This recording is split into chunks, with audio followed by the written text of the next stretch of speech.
Hello, Andrew. Namaste, Christine. Glad, yeah, Namaste, sir. glad to have you on the show. By the way, how do you say namaste in Spanish? Do you know? I think it doesn't have any other pronunciation except for the one namaste. No. So, Okay.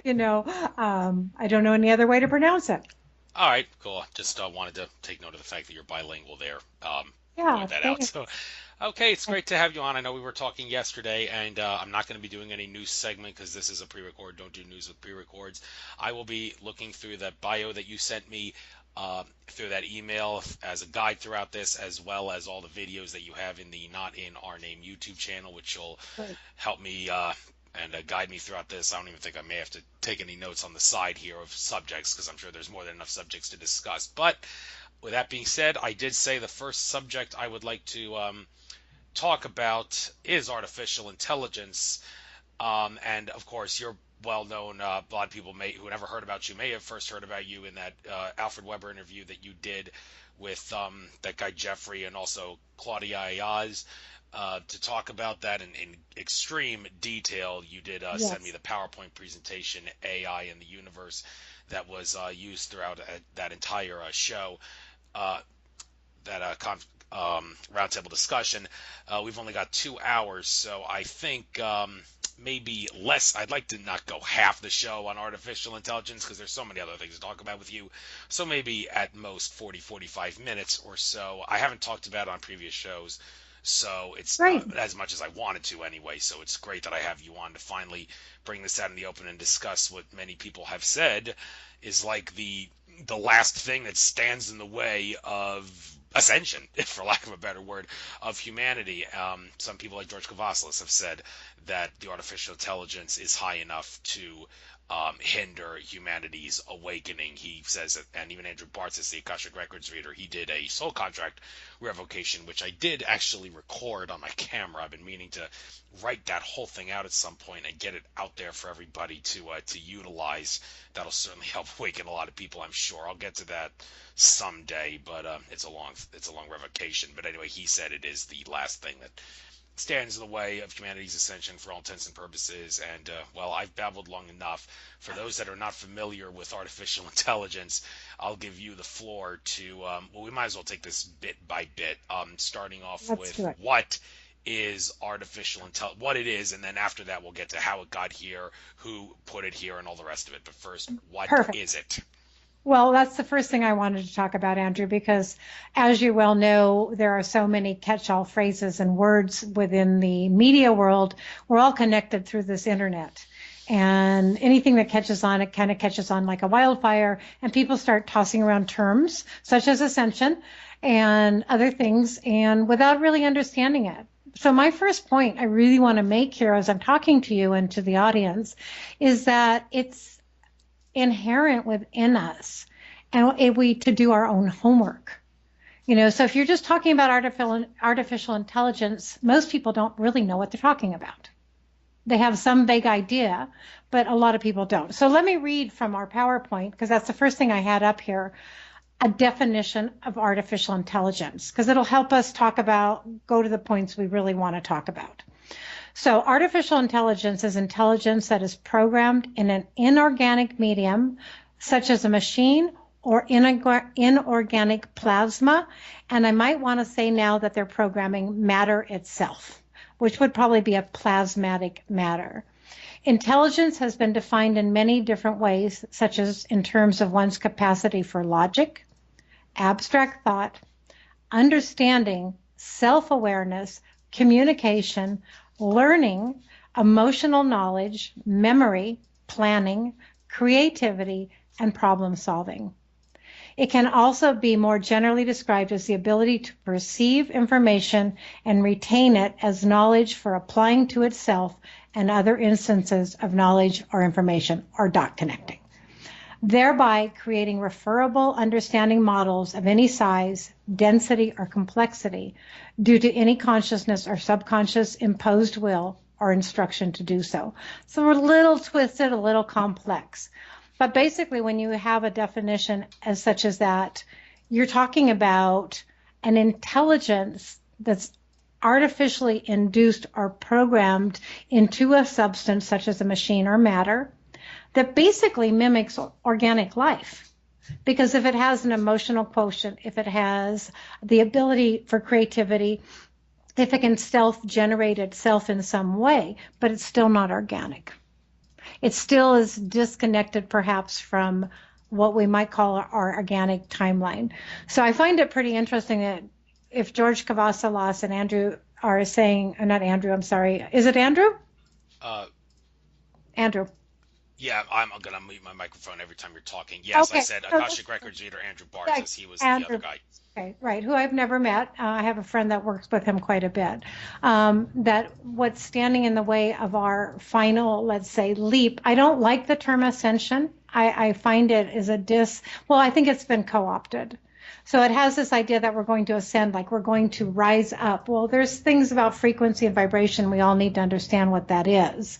So as we change inwardly, see, that's for me it's the inward journey where we work within ourselves. I think what we come down to, and a lot of people talk about this, and I don't know if you've been introduced to it, is the idea of source AI. So you have a primary, Cliff High talks about it, a primary impulse towards creation, and it's the first 0-1. It's the first differentiation where creation starts happening. And so at that moment, we're still talking about, in reality, we're talking about perhaps an organic program that set off through all of this creation, which is us as our human form and all the life forms, the galaxies, the planets, and all of that as an intelligence that in some way within the organic realm works in a harmonic or a synergy, which is life promoting.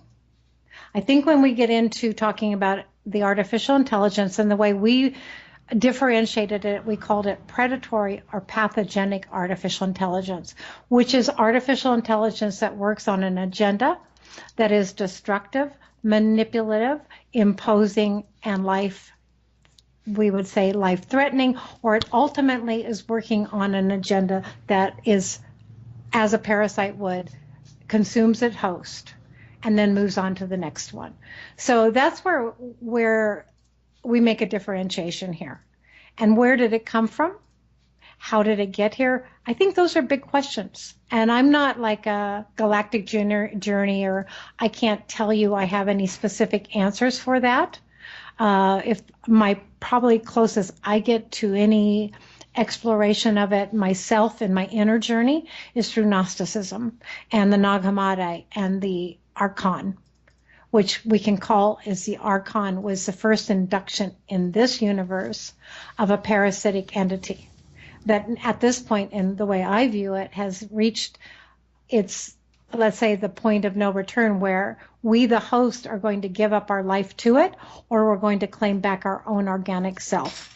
And we're going to rid ourselves of a parasite, just like we would having an intestinal parasite or a skin parasite or anything of that nature. So those are the things that I can talk about. As far as I've also had my own inner journeys, maybe I should just say a little bit about myself. I started about in 2011, more or less 2012 specifically, working with a group of women. We started working with Gaia herself, our Earth Mother, which is matter, which is our Earth body, and found that that communication or that intelligent field is the closest we've come to feeling anything that would be really able to navigate through this time and what we're finding ourselves in as humanity. And by touching into Gaia, and I know a lot of people don't like that name, and I hesitate a lot of times to use name, but just say our mother that's embodied in matter here. Her intelligence and her wisdom became very much a guide for us. And during that time, we met maybe 2-3 times a week, where we'd have maybe 2-3 hour sessions where you would be somewhat akin to shamanic journeying or remote viewing. We would touch into the organic life that's here on this planet in all of its plenitude. And we started visiting and seeing things both past and future. So I'm very aware of the flavor and, let's say, the energy marker of the parasite, both organic or inorganic. It doesn't really matter. It's a parasite. And it really does have only embedded in it, or is it programmed to consume? It really doesn't have anything else. And that's where I find that we're kind of at the bottom line here of maybe that's what George is talking about. This is the final frontier, is how do we disengage from it, or what do we do with it? What do we do individually, and then what do we do as humanity with an invading force that's primary function is to consume? And it doesn't really know anything else. So that's where I would put that right now as a question, propose it. And maybe you want to join me in talking about that from your points of view too, or ask me more about it. Oh yeah, I do have some more things to discuss about this. First of all, somewhat related, the whole issue of archons. Now, I mentioned Andrew Bartz's. He has said on at least one occasion that the archon control system has in some way, shape, or form been on the earth for 900,000 years. Mm-hmm. Now that's interesting because 900,000 years ago, that's like talking Lemuria time, many would assert. And I also seem to recall a Mayan legend talking about this god named Bolon-Yokte or something, who ascended to the earth 900,000 years ago. He's a very misunderstood god, and I'm getting this from some Ancient Aliens episode that I saw way back in the day, talking about Mayan legends and the whole Mayan calendar and thing. That one, when I heard 900,000 years, immediately I'm thinking, okay, so how does this Mayan god Bolon Yokte, who's very misunderstood, tie in with the whole Archon control system, which has been on the Earth for 900,000 years? And that, like I mentioned, Lemuria, and a lot of people think of Lemuria being like a paradise. Same thing with Atlantis. But if the Archon control system was on the earth since the time of Lemuria and ever since then obviously it is a misconception to think that those places, they couldn't have been paradises, because they had a parasite affecting the paradise, the Archon control system, that is. So this whole issue of the Archon control system being around for 900,000 years, could you help people make sense of how that's the case, when a lot of people associate that with like that time period many years ago being like paradise and high consciousness on Earth? How is the control system affecting people in the past differently from affecting people today? Well, I think I'm not really completely an expert in any of this. I can give you, I actually stay away from timelines because my study of time shows that it's a really fluid and it's unfolding. So I know in our way of conception, we try to look at the Earth history and the things that are being discovered and try to find these timelines. To me, they're not completely real and they're not completely viable. But let's just talk about Lemuria and Atlantis. I mean, they're two places that existed here. So I can't tell you 900,000 years ago, but if I can, one of the big points that we brought up in our PowerPoint with in our panel discussions with Alfred was that archonic or artificially induced or parasitical types of entities can only mimic what they find in life. So even if they infested like one flea on a dog in the beginning, doesn't mean that they've taken over. This is a long, well thought out agenda. And unfortunately for us, or fortunately or unfortunately, I guess you can look at it both ways, the way that a mimic or a parasite can operate is through its host. So if we look at an archon that cannot create itself, it cannot manifest its reality itself, it has to find those that can host it. And so I would say that probably most likely in Lemuria, that it found, this is my memory, Andrew, and I've never talked about it. And I did share this with a group of women in one session, very specifically when we visited Saturn. And we found ourselves consciously outside of our solar system. And we even found ourselves out at the edge of our galaxy because we were trying to figure out what happened here. And I could feel this entity, call it an archon, because it was a big entity at that time. It literally found something here on Earth in this solar system that attracted it, because its primary encoding, or its primary, whatever you want to say, it was encoded, it was programmed to destroy life. And so here, this is gorgeous planet, which is life is flourishing everywhere. And of course, it's like food for it. We're food for it. And it landed here. And actually what we perceived, and this is just pure perceptual data. It may fit with other people's perceptions, it may not, is that it actually came in through Saturn. That its first landing point in our solar system was Saturn. It took over Saturn. A lot of people think Saturn is like evil and all of this, but actually as an entity, it installed itself in Saturn and it started working from there. So we're talking thousands and thousands of years here for this archonic influence to get us to the point where we are right now, where we're literally, and I mean in general across the population boards, are doing its bidding, is feeding it. And so I don't know in Lemuria what exactly happened there. I know I have lives there, but I don't have full cognizant memory of them. Atlantis, I feel, was a technological society that allowed technology to take over. Bingo, right there. Where are we today, folks? You know, my friend Shane, you know, and I've just shared a lot with him, and I don't know if you know who he is. He has a lot of full memory. He says, for all practicality on Earth right now, we need to go back to the Atlantean timeline. What happened in Atlantis? Because it's starting to repeat. This is what's repeating here.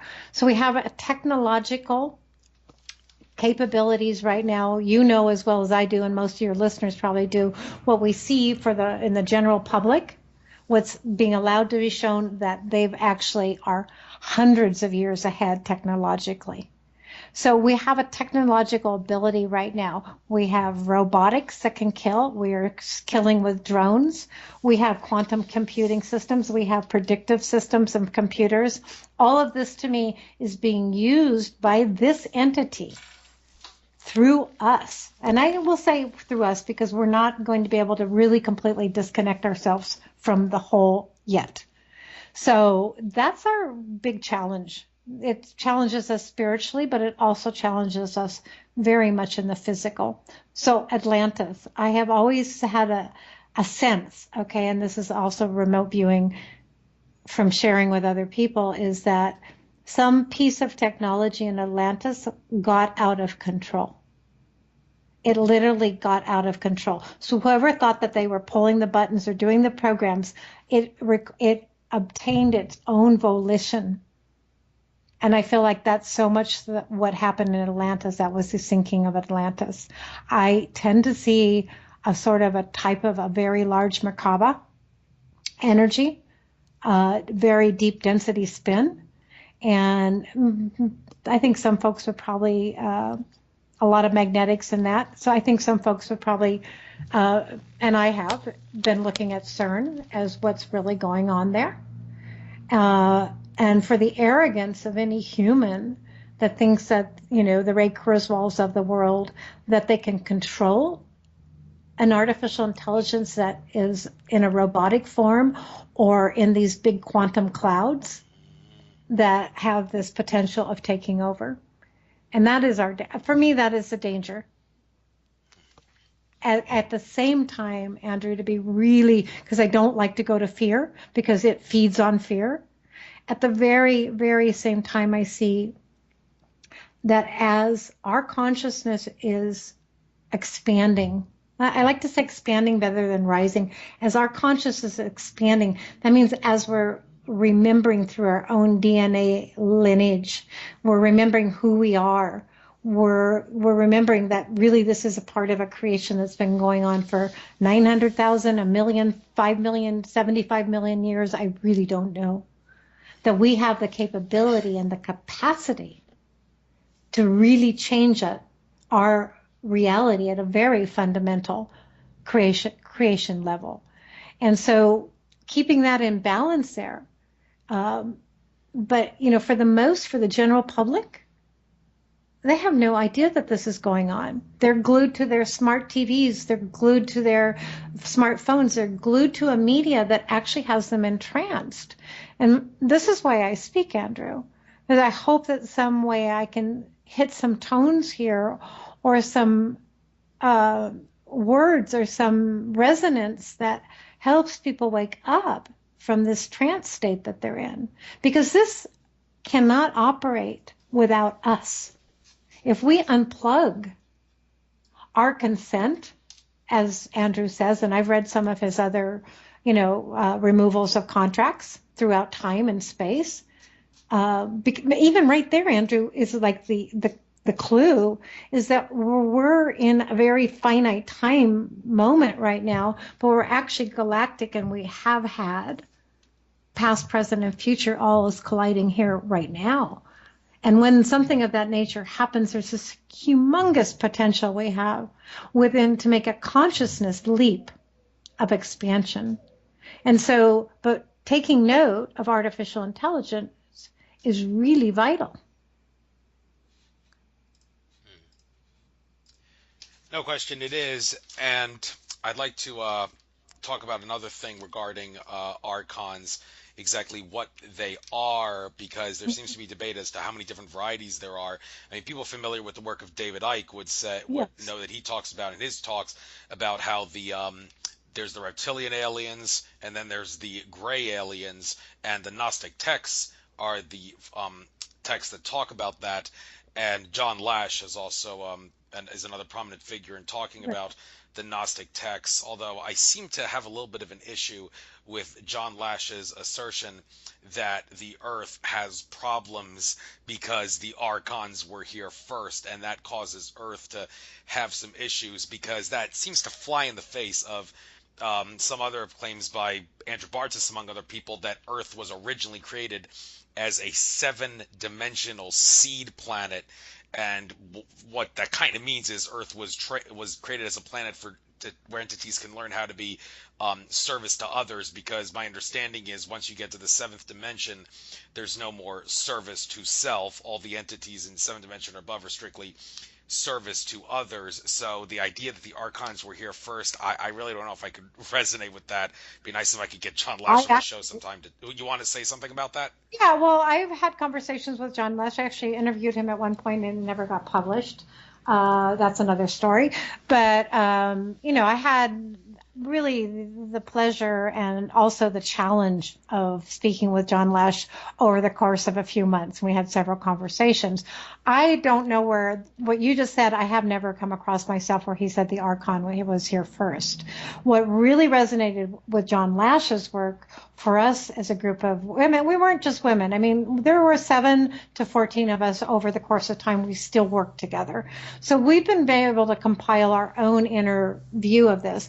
But it really was that the Aeon Sophia, which is a name, okay, it's just a name, but this, we could call her this goddess or feminine energy. I call her mother, came out of the center of the galaxy into this planet and this solar system, probably most likely because of its location, the right time, and all of that.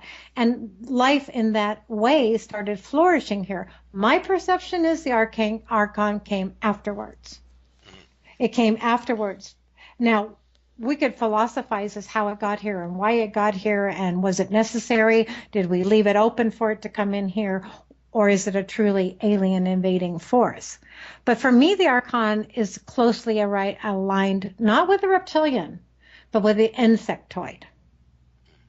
Because of the experiments that were done around the turn of the century too, that we have fungus and we have insects. What do we think of when we think of insects? We think of things that embed themselves in flesh, if we're talking about a parasite, and suck our blood. So I take it down to that level. That's how I perceive that. Now, is there a head archon, as they talk about in the Gnostic, which would be the entity or the intelligence that is running all of this? And some people would call it Satan. Some call it Rex Mundi. However, its intent is the takeover of this planet as a parasite. It cannot function. This is the thing. It does not function without us. It does not function without our consent. Has it been here 900,000 years or what? Actually, for me, Andrew, is really irrelevant, because I'm going to look at it from the point of view of where I am right now, right here today, embedded in a reality and what is right in front of me. So in keeping with that, the entities that I've had contact with, the ones that I'm most like, I would say are either the mantis, the spider beings, are the ones that I feel are the most parasitical. In other words, they're the most closely aligned to a technocratic mindset, to an artificial intelligence, to programs.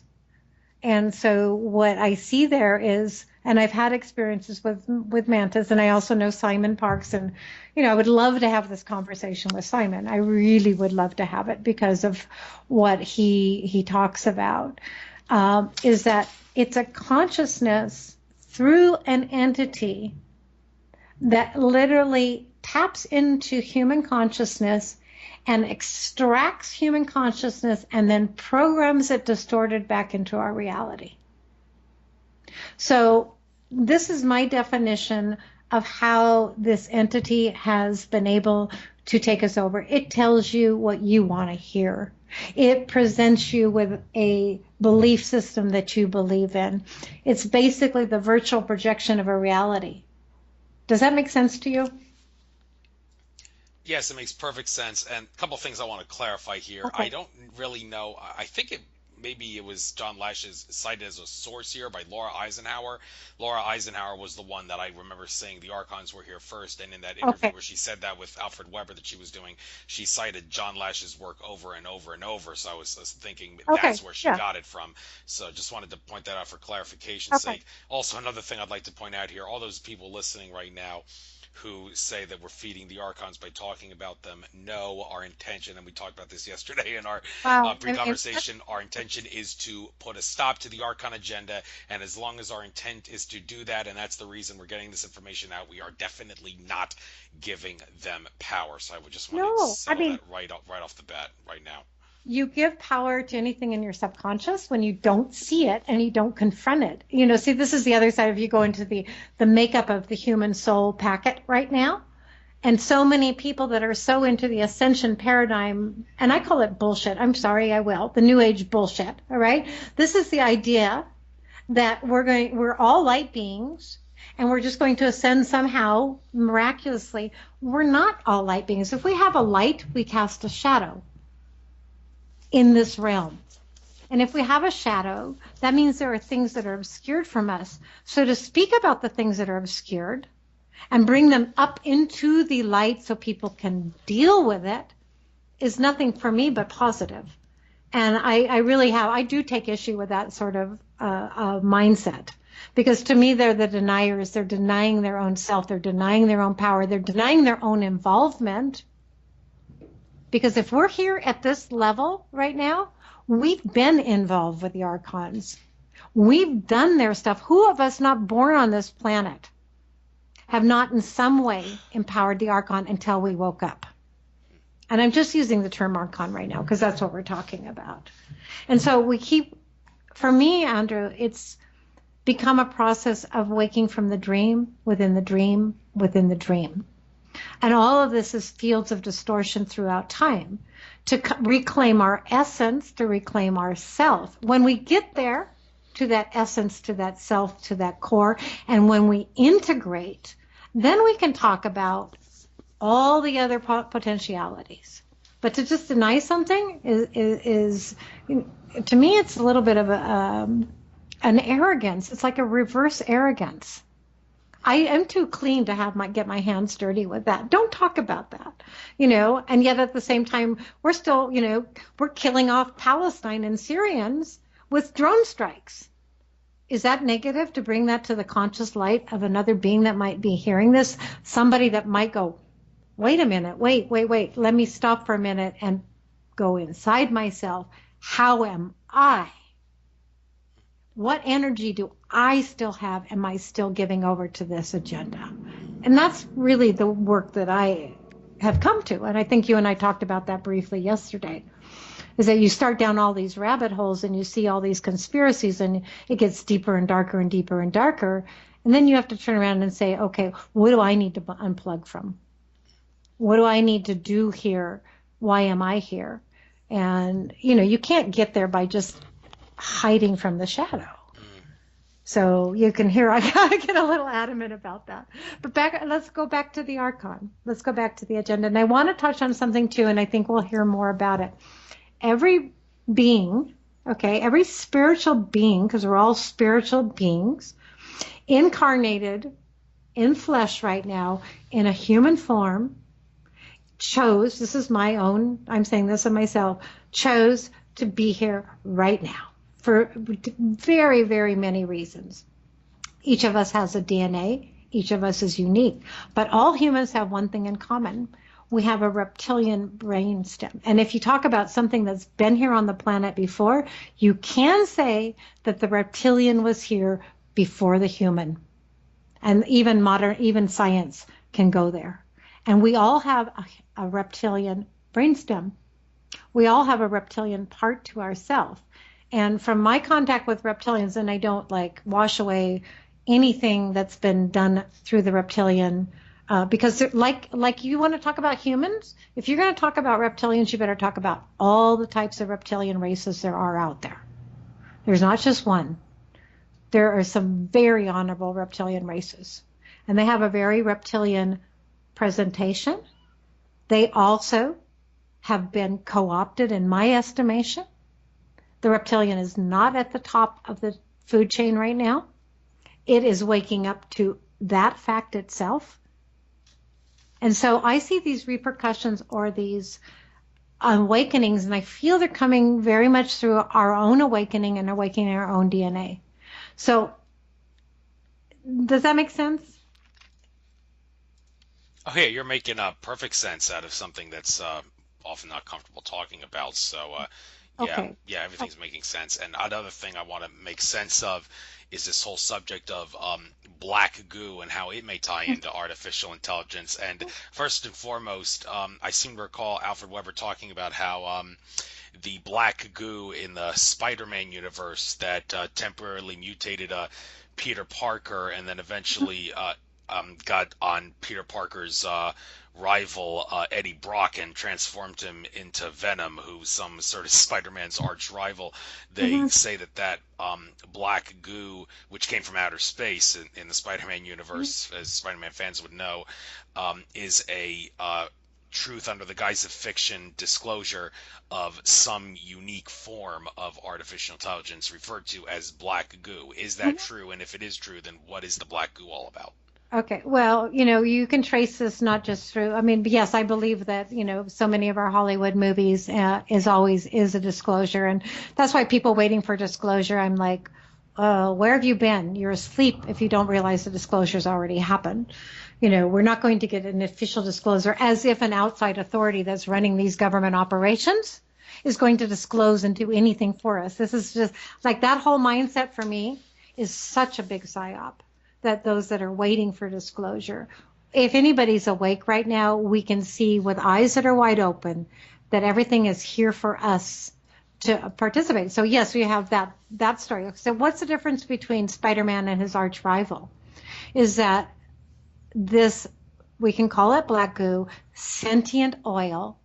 It's actually, to me, it's more close to a plasmatic oil being, is an intelligence, and I do feel like it did come here from interstellar space. Maybe it was the seeding of the Archon on the planet.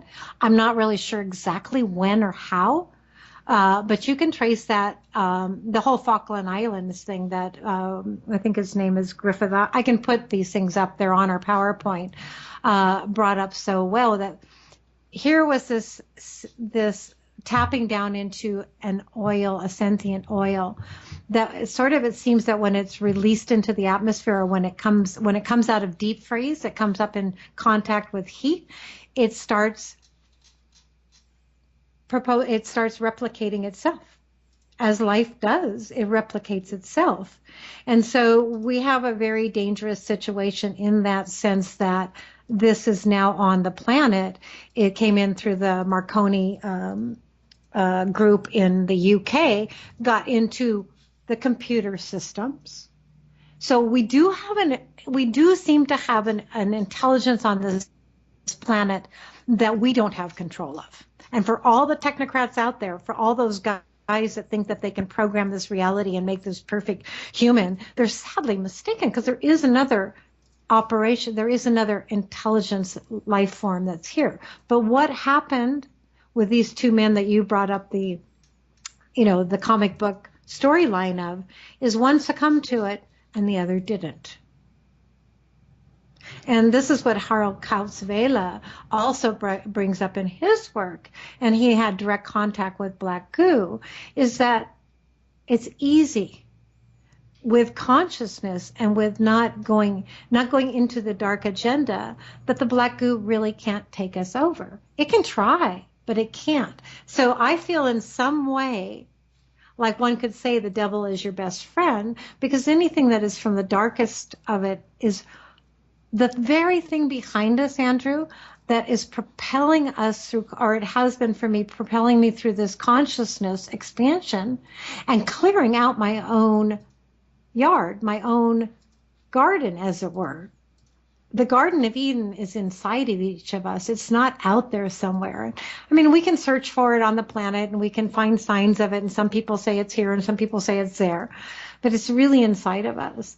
So as we clean out our own selves, that black goo isn't anything to be afraid of. And see, that's where I feel like when Alfred first heard about artificial intelligence, I know Corey Good. My first conversations with Corey Good about artificial intelligence, it brought up a lot of fear, both in Alfred and Corey also. Corey actually said at the time that, that was the one thing that all the agencies fear the most is artificial intelligence. So what happens is when we fear, as with an archon, is that we've just given over to it. We've given over a part of ourselves to it. So I really spend a lot of time when I'm talking, trying to help folks move past their fears, clean out their own inner place. If we're going to become these 5th, 6th, 7th dimensional beings, we're already having experience in those dimensions. We never actually left those dimensions. They're part of us. But if we're going to have our consciousness expand into those dimensions, we can't take any baggage with us. And we can't sell it, and we can't buy it. So, and at that point, we're actually the transmutating factor or entity or whatever you want to call it. We can transmute all of it. The darkest of the dark, the archon, the black goo. We have that ability. It takes a lot of work, though. I think you probably are aware of that. Yeah, and that's why I'm doing the show, to try to, among other things, to try to overpower that whole thing. And speaking of overpowering things, one thing you mentioned, we have to overpower this whole thing involving Saturn, overpower the Matrix, which people like David Icke's become popular for talking about this, Alfred Weber too, with the whole Saturn-Moon Matrix thing. Right. Got to give Norman Berggren a lot of credit there for what he wrote about the Ringmakers of Saturn thing, his work there, and David Talbot too, with that Saturn myth, talking about Saturn having a lot of significance in antiquity, a lot of things that we may have thought was sun symbolism actually being Saturn symbolism, among other things. But the thing about the Saturn-Moon matrix, it's kind of hard to explain. That's not me talking. That's George Kavaslis talking when I interviewed him. He always talks about how like the moon is the ball and chain around Earth's feminine energy, and David Icke talked in his presentations about how the moon amplifies the holographic energy from Saturn, which acts as a giant broadcasting system. And I asked George when I had a private session with him, could you maybe explain how the Saturn Moon matrix works? And he was like, well, actually it's not something I could easily talk about. It is extremely complicated, but since you claim that you have been there on some previous trip of sorts, maybe you could help us make sense of the whole Saturn broadcasting system, how the moon ties into it too, how the whole Saturn Moon matrix system works. Please try to simplify this complicated issue. Hi, that's really putting something on me. Okay. When I look at any planet, and even the moon, I mean, I at this point, I understand David Icke's work, and I understand, looking at it as an artificially created body, but any body, whether it was artificially created or organically came into creation, is a sentient being and it has its own consciousness, right? And so if we look at the setup in our solar system with the planetary bodies, we have within us, reflected within the human, we also have those planetary bodies. And there's 7 primary ones. We could call the 7 dimensions, the 7 rishis, the 7 chakras, the principal chakras. All of these are reflections or resonant levels within us. So when I see the Saturn aspect, Saturn is the time maker, is Chronos. Right. And I think Chronos, I would postulate to you and to any listener that Chronos had time is very critical here because we're in a time-space compendium of creation here. So if Saturn was the Chronos, had a timing here as consciousness, as matter is going through all these processes, I can easily see David Talbot's work. I actually feel very deeply resonant with it, that Saturn, the Earth, Mars, we have to throw in Tiamat here too, was in a linear, not in a spherical orbit, but we were in an axial orbit. We were being held in place by Saturn as we were going through our own genesis, our own expansion learning process. So I feel like what I see in the way I put it out there is that when I saw this predatory entity, it's much closer aligned with a black snake-like type being than a reptilian. It was so predatory that it threw me back. I mean, I was like, I never felt such a pure predatory. It didn't scare me. It was just kind of mind-blowing that there was something that was purely predatory. That was its pure consciousness. And when we saw, what we understood is that it set up shop, if you might want to say, in Saturn. And that's why they talk about Saturn being the primary, its influences in all of our media. It's in all of our communication lines. That's why they talk about black goo, that it's taken over the communication lines. So it's an intelligent form. It's been here a long time, and it's taken over. So when we view Saturn, my lady friends and I, is what we started to see was that Saturn was like a husk. So whatever consciousness was there, it had basically been taken over. Now, who's still running Saturn right now? Saturn's changing very rapidly. I don't know if you're aware of that. The hexagon that they show us, that NASA shows us, whether we can even believe that or not, I don't know.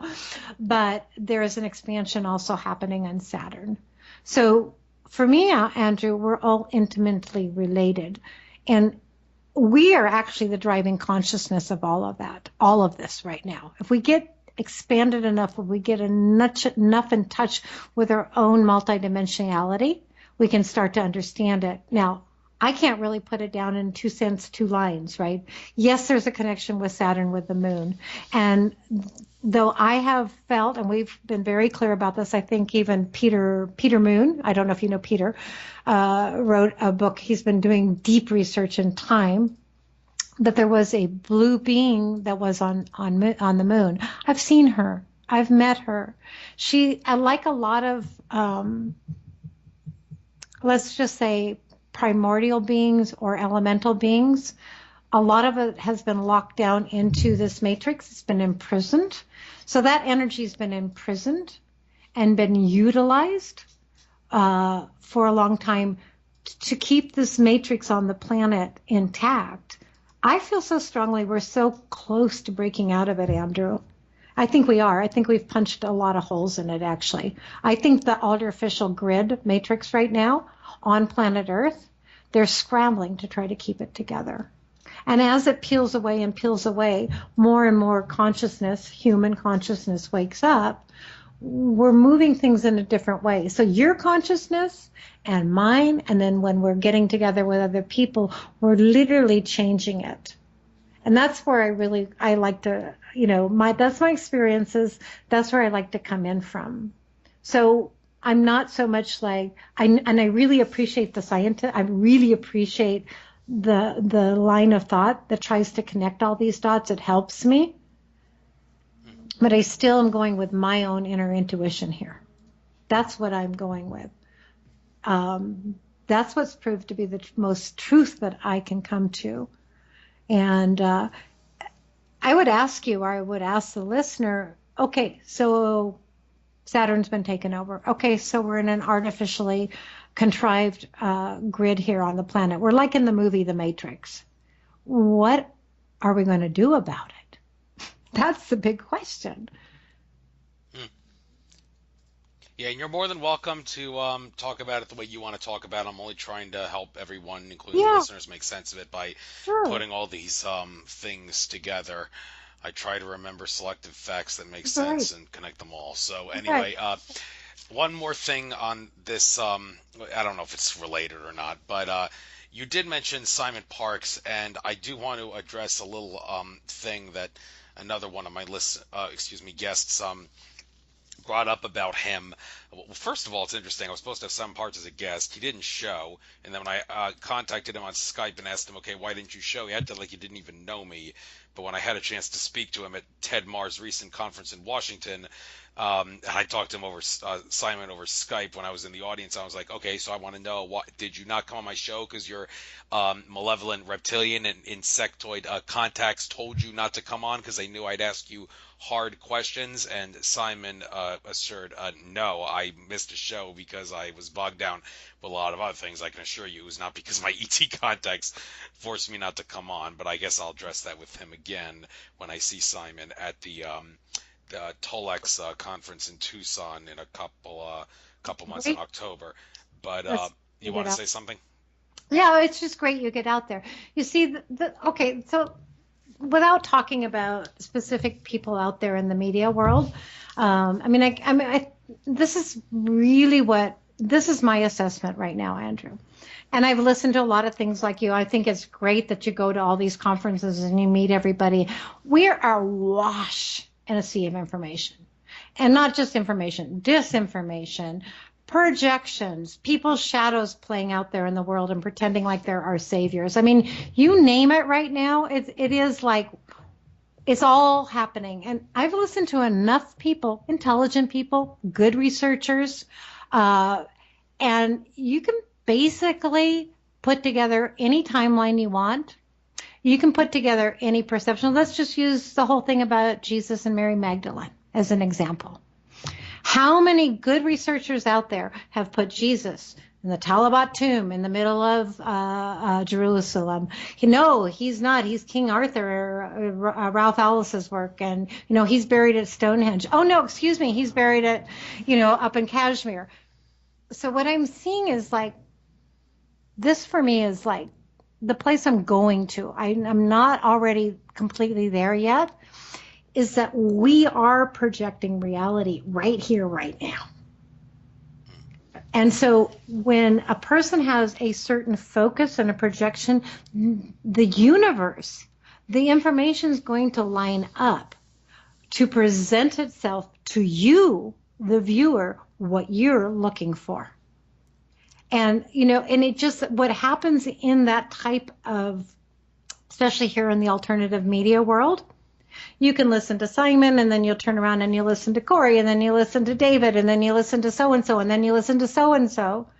And they're all telling you something, but they're telling it from their own personal point of view, their own projection of their own self in their own reality. Yes, and since you mentioned that, I need to that thing I said about Simon wasn't the main thing I wanted to bring up. I wanted to bring up the fact that Lily Earthling, when I interviewed her, she actually said, I have discredited and debunked Simon Parkes, claiming that he could not be talking about the stuff that he's talking about and be in the political position that he is currently in and still be holding that position or be alive at the same time, for that matter. And I basically got in her face about that when I had her on my show, and I was like, whoa, did you ever think maybe the reason Simon is able to pull this off and talk about that stuff that he does and hold his position is because the system has been set up in such a way by good entities, benevolent entities, that if they were that if the Archons were to do something to Simon, like kill him or maybe at best harass the hell out of him to the point where like he couldn't do anything, then it would cause a huge disturbance in the force that would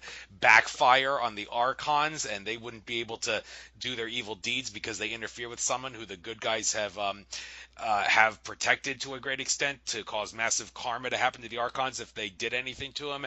Well, Lily Earthling did not seem like that interested in believing that that was the case, but I have every reason to believe that that could be possible, because you mentioned Cliff High earlier. He did a talk about how if David Icke was murdered by the powers that be, it would cause a disturbance in the force that would cause all of David's followers and then some to revolt, and the Archon's agenda would collapse even faster and further than it would if David Icke were kept alive. So I'm thinking, okay, maybe the same thing is true with Simon Parks. Does any of this make sense? Yeah, it makes sense, but let's take it one step further here a little bit, okay? There, one of the, and I know Lily quite well. I'm doing a lot of work with her lately, and I also know her own journey and what she's trying to bring out. So I can't say what she says is true or not true. I can say that she has a valid point of view. Now, what I can say about a lot of the people out there in the media, they're not integrated souls, Andrew. They're just not integrated. Simon, I would say that's the case. He's still playing in the game. David Icke, in some way, is still playing in the game. For all of that David's brought to us, and I totally, totally honor the man, at certain level, the line or the way that he's projecting what he's bringing out through him, right, is his truth. It's not all of our truths. And so what I really want to try to say here in the nicest way is that our heroes crack because they haven't completed their own soul journey. So Simon Parks is, first of all, human. He's going through his own different problems right now. He's not completely honest. He's not. I can say that. I've had personal contact with him. He's not completely honest. Now, does that mean that what he brings to us and talks to us about is invalid? No, there's a lot of really good information there. But I talk to the listener and say, use your own intuition, your own discernment here. Because so many people are so really honestly, David, Andrew, as people open up into this, as they come out of the matrix and they open up and they're so overwhelmed with what they're seeing, right? The vaccine program, the GMOs, the slaughter of humans, the pedophile, the satanic ritual abuse, you name it, that a lot of times they will gravitate towards somebody in the media and follow that person. And that's the first thing. I don't know what to do. This person seems like they know what they're talking. So I call out those people. I call them out, especially if they're using their popularity or what they're getting from the people for their own egoic agenda. See, this is a problem that we all have to confront. Who is using something? And it could very well be, just like you said, that the white hats are protecting these people, but it also could be very well be that they're still serving some agenda. You see, the manipulators, they're deep. They're deep in the substrata of the human psyche.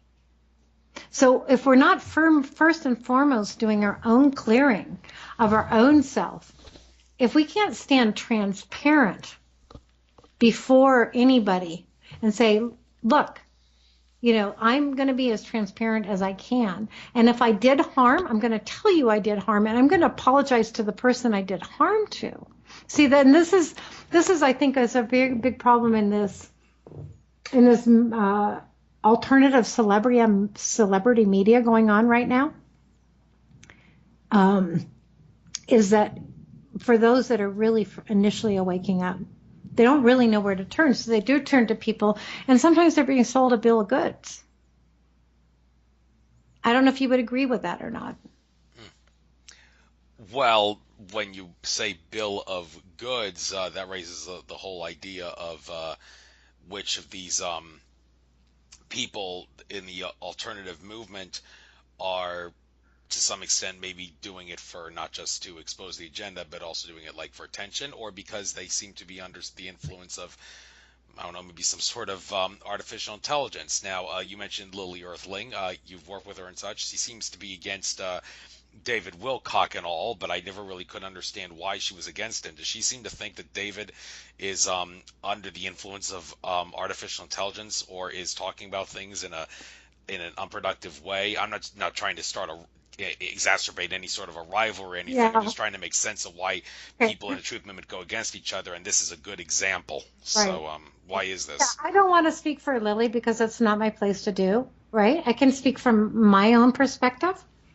And this goes deep into, I mean, I'm the the longer I'm on the planet, the longer I've been here. So one of the things that I realized early on in my own personal awakening process, which goes back, into the early 90s when I first had my first like, oh, holy fuck, wow moment, like this is not what I thought it was, right?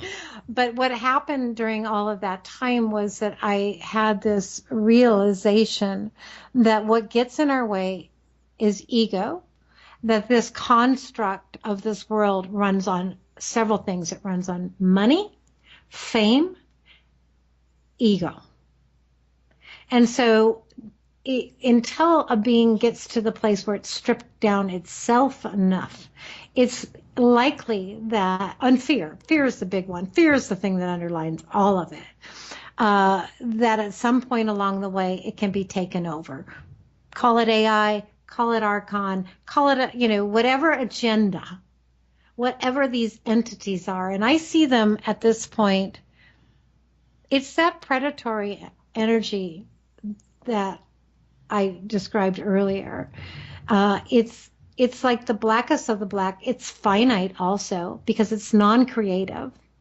It's non-life-giving. It can only feed off of what we give it. So if some soul package, because we're soul packages really, hasn't done enough of that, it can be taken over for fame, for money. It can be taken over for fear of losing something. There's, how it's out there in the world, Andrew. I mean, this agenda will use anything that it can, including threatening a person's life. And if that person doesn't go along with it, it takes it out, right? If it's really a severe threat. So and yet, see, that's why I can't speak for a David Icke or a Simon Parks or a Lily or a David. Every one of us has the opportunity to go through our own inner process, our own dark nights of the soul, our own aspect, and come through something. I mean, my biggest teachers have been my darkest experiences. So I just caution the listener to listen to these people, but don't lose yourself in what you're hearing. And don't lose yourself. Don't think that just because Simon was a counselor in the UK and, he went to these, they took him on the inside and he shows his badge and he shows his things. Don't think that he knows more than you do. Because, see, that's a falsity to me, Andrew. Right there is a falsity. Somebody that puts themselves up as if they knew more than you do, and they're going to show you and they're going to take you along. We can get assistance from our friends. That's for sure. I've had plenty of assistance. One of my good friends, I don't see very often is George Kavasalas. I've had assistance from him. But he never imposed upon me that he knew more than I did. Do you kind of get the difference there? And so there's a flavor.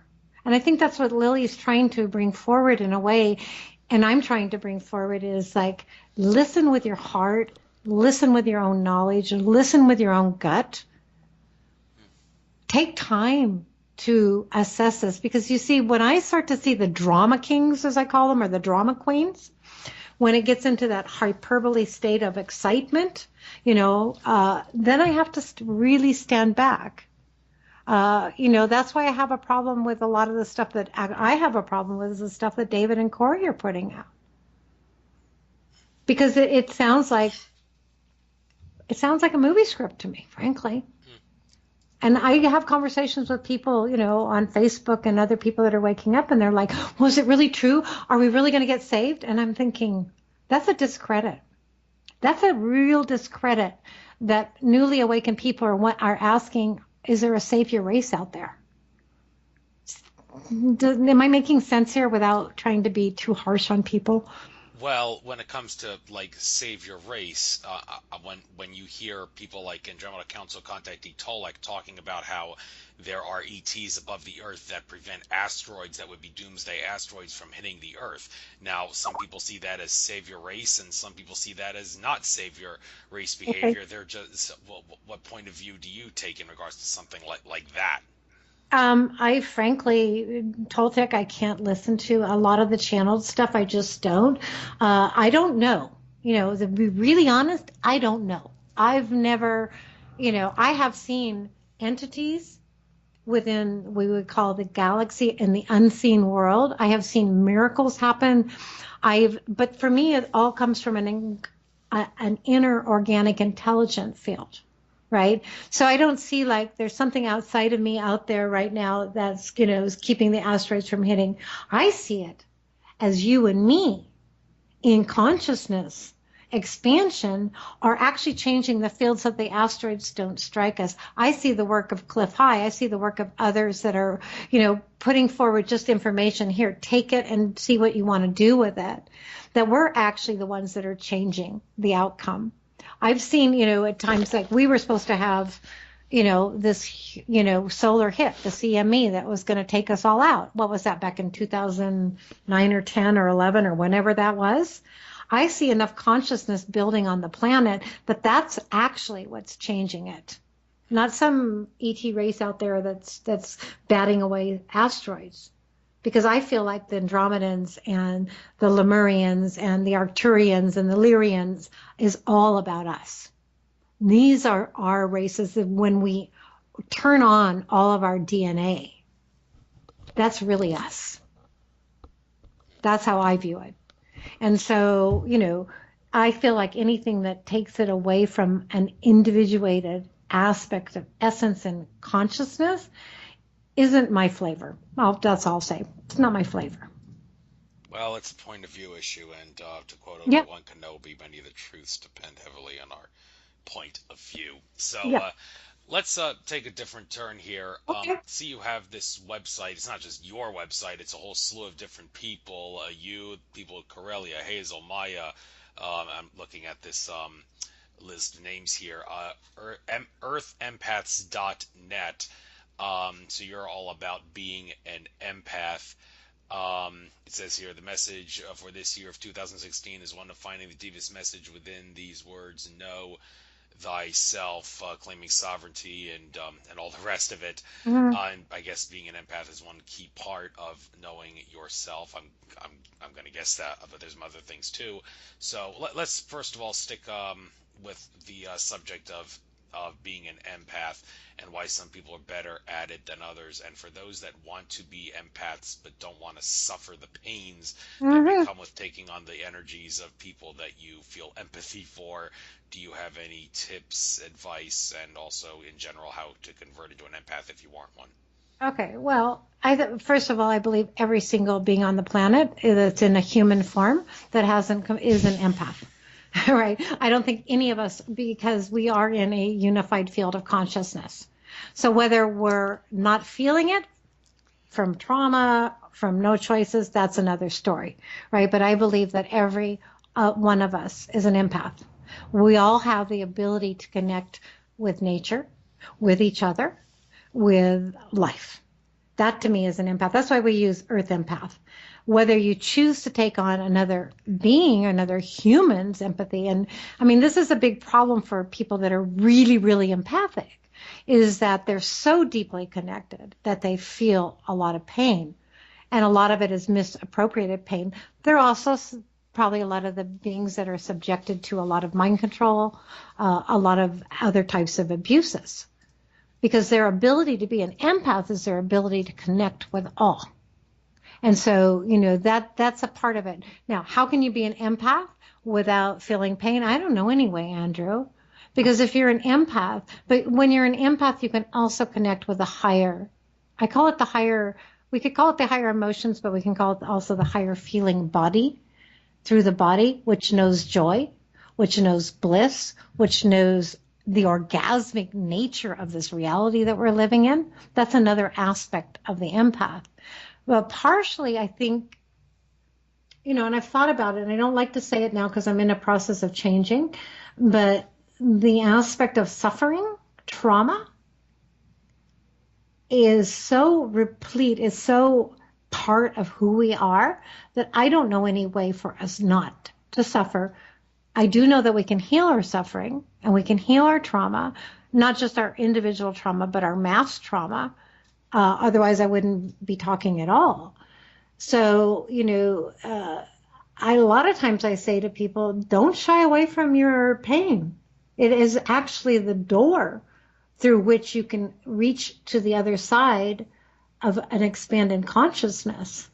I feel like trauma was induced here to keep us from reaching through to the other side.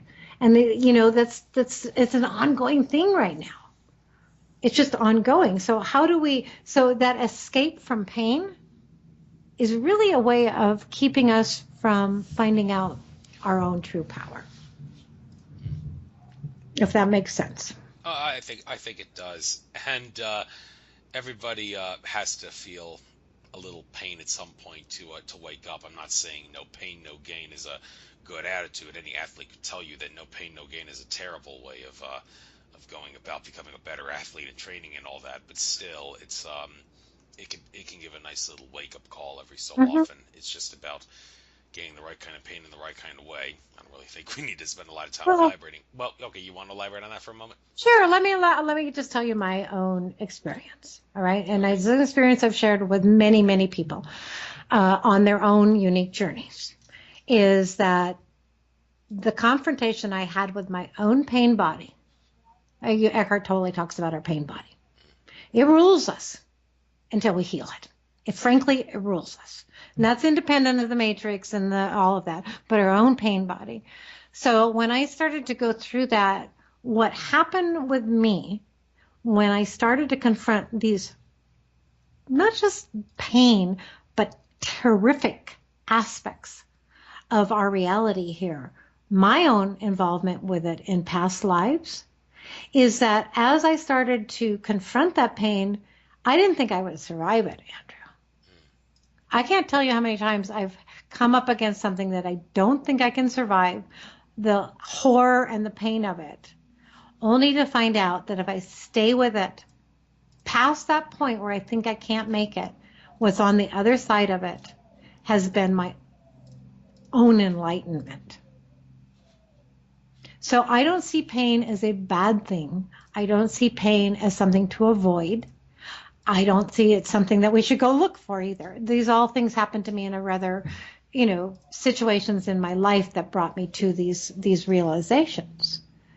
And so it's like an athlete. It is. I think that's viable to say, is like when you think you can't do anymore, when you think you're at your limit, whatever it is, whether it's pain, whether it's endurance, whether you're in a situation that you think you're never going to find your way out of, if you can just stay with you inside of that, not project that out into somebody else. See, this is something that happens all the time. Somebody hits their pain body, hits their shadow, hits the things that they don't really want to do with. Well, to protect themselves, they start to project it out into the world. And in my humble opinion, this is the primordial problem that we're dealing with, is that we are always projecting out into the world what we won't deal with in ourselves, because it's too hard. It's too hard to deal with it. So, I would say, I'm not anybody listening to here. I'm only me, but I can tell you that I wouldn't trade a moment of my life. I wouldn't trade anything that I've gone through in some of the most really, what would be, I guess the word I can use, there's horror, there's terror that a lot of people on this planet are experiencing right now. But me going through my own of it has been my biggest liberation. So I can't, what else can I say after that? Well, if you don't have anything to say, then I guess we'll move on to some other subjects. Looking at your email here that you sent to me, there's a few different things we can talk about. Homeopathy and alternative medicine. Okay, let's switch gears and talk about this. Okay. Specifically, homeopathy.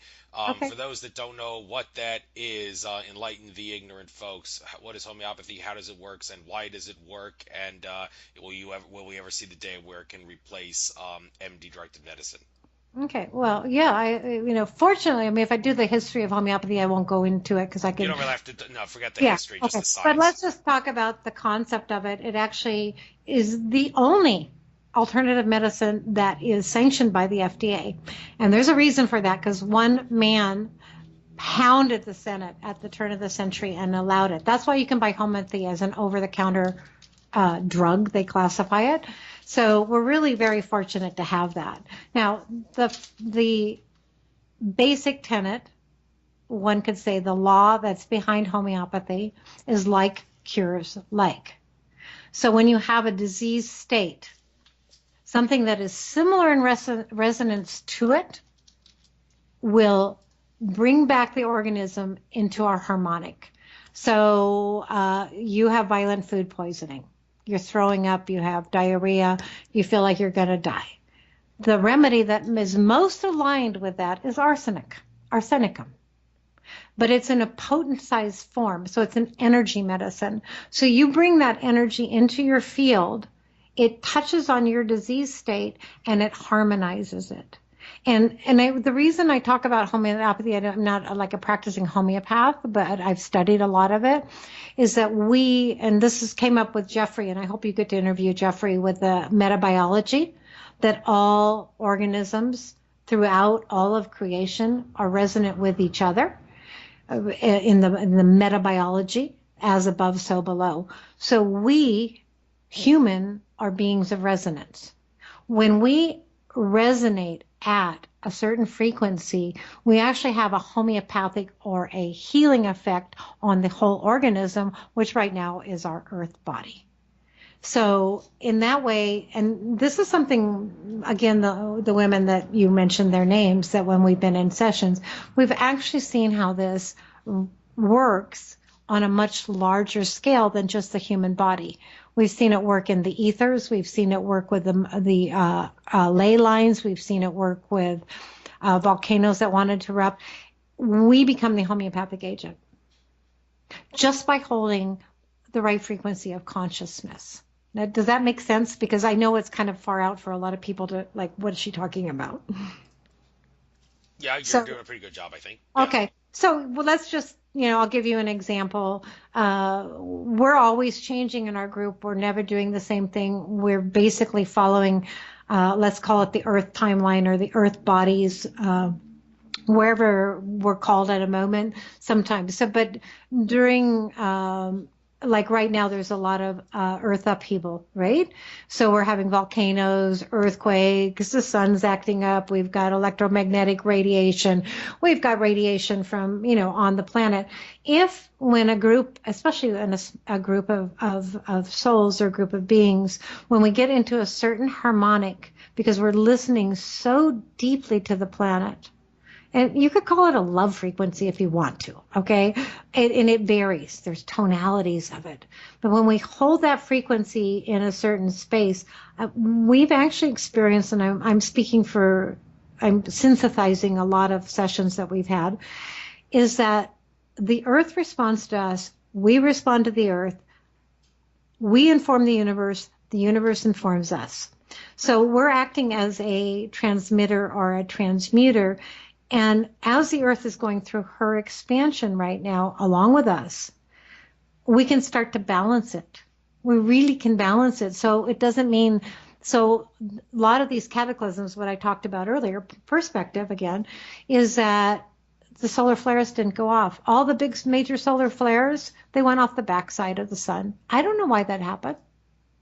Right? But I feel that there's a connection with our consciousness that this is changing, where we can go through the healing process of the earth expansion right now where, perhaps we don't really have to go into a cataclysm this time around. So we are, I'll just use it again, as on this earth body, as our frequency shifts, as we become more true to our own essence, we are acting homeopathically with the earth through this what we're going through right now. And it's yeah, I'll just leave it there because we've already touched on some of the darker agendas. Okay, thank you. And one thing about homeopathy that I don't think I heard you talk about, this whole thing about diluting substances. Yes. How does that whole thing work for Okay. those that don't know Well, how that works? okay. Right. So I did mention it that it's a potentized substance. So in the case of I was talking about arsenicum, which is from arsenic, which is a poison if you take it, right? Too much of it. But if you take a tiny minuscule amount of arsenicum, you're going to get a set of symptoms. And it's going to give you the picture of the disease state. So when you take it and you potentize it, means you dilute it and you succuss it, you redilute it, and you succuss it. And as you do that more and more, you actually have no more of the poison. You only have the healing vibration of that medicine. Now you have the vibration of it. And that was the genius of Samuel Hahnemann when he came across homeopathy. And he did all sorts of experiments on himself and his those that were getting the picture of the remedies. So you're actually matching a frequency. It's a frequency match is really what it is. So you're not taking the poison any longer. You're being the frequency match. And I've watched homeopathy. I've used it almost exclusively in my life for over 30 years. And out of that comes radionics, out of that comes the quantum computers, out of that comes all the frequency medications and in the frequency medicine that's been doing. It's already here for those that are awake. I mean, it's from Royal Rife, Dr. Wilhelm Reich, all of these people at the turn of the century that were actually bringing forward, frequency medicine, if you could call it, or frequency healing. That's just been developed further and further. There really is no reason, except for fear, for people to succumb to taking pharmaceutical drugs or going even to doctors. I mean, they're great to put you back together if you're in an accident. Other than that, I'd stay away from them.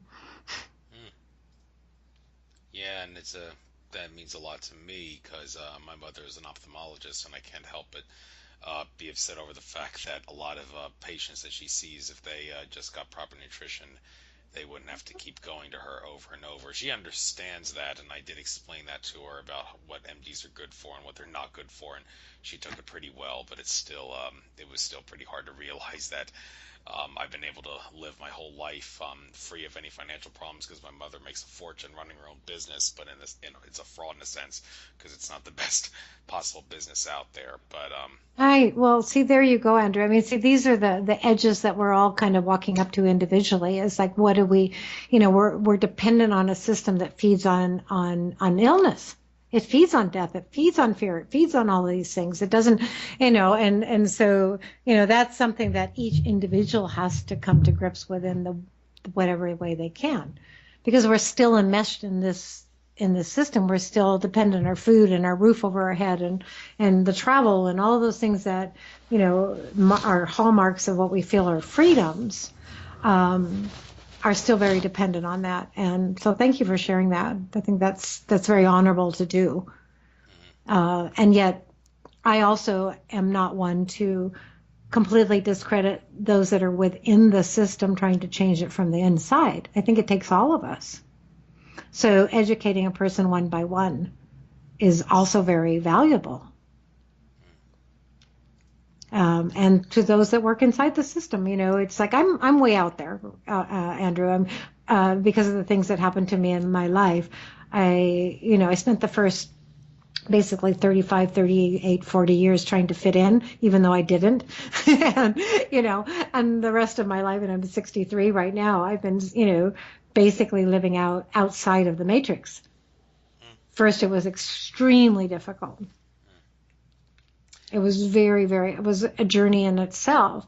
But yet we all eat, right? We still exchange money. And so, I'm fortunate that I have somebody helping me right now.